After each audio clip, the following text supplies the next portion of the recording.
معاملات خو توبې وباسه.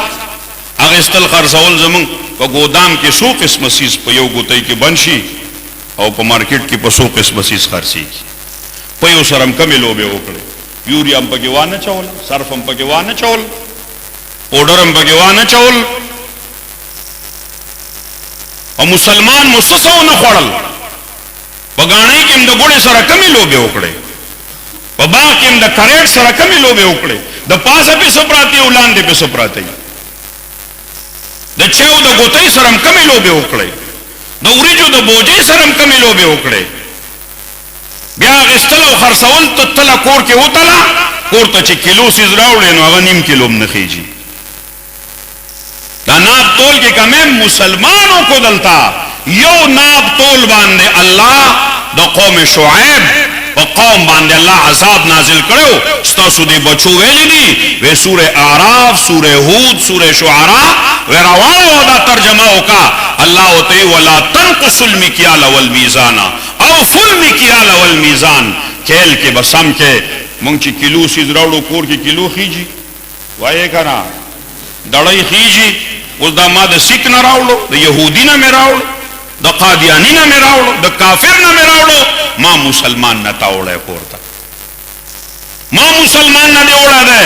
برید تاوم شپږ مې حجونه وکړو، هر کال عمرې لزم، دلته مې دا د خیر کار وکړو، هلته مې یو د خیر کار مه کوه، خو صحیح اخیستل خرڅول کوه. هغه تهجد نه فرض مونځ به دې پکار شي.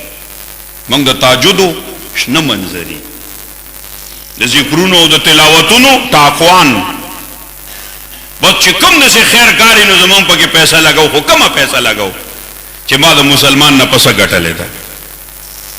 ګز څونه راکاږم چې په دکان کې ناست یم، کور کې چې کپڑا یو شانی او دکان کې بل شانی، کور کې سیز یو بل شان. دا چا خرڅ کو؟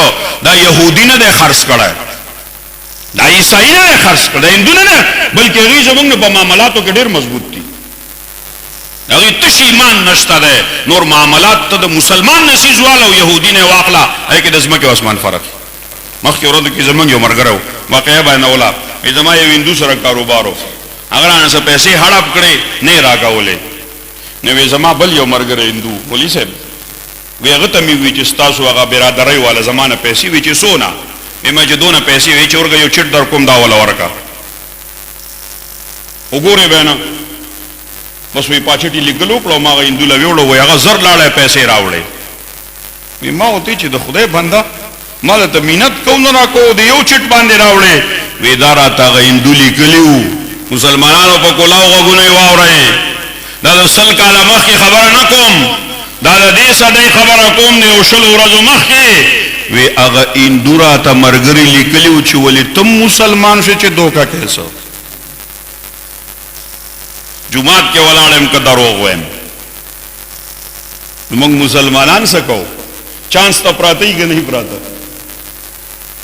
پراپټۍ والا هم چانس ته پروت دی، او بارګین والا مسلمان ته په چانس پروت دی چې څنګه به دی مجبوره کېږي، او د د مجبورۍ نه به زه غلطه فایده والم، او د د کور کې به زه لکونه وګټم. ولې داسې مې ونه کړو؟ ځان یادوم، تاسو نه یادوم. داسې مې ونه کړو، ما مسلمان داسې ونه کړو. نو په کوم قرآن باندې زما ایمان دی چې بخلو دپاره قرآن دی، شفا دپاره قرآن دی، برکت دپاره قرآن دی، او معاشرت دپاره قرآن نه دی؟ نو دا برات الله نه وایي چې ته د کمې مسلمان وې. دا قرآن یوازې د تعویذونو کتاب نه و، د برکت کتاب یوازې نه دی. الله وایي کتاب انزلناه الیک مبارک لیدبروا آیاته، دلته یتلو نه وایي، لیدبروا آیاته.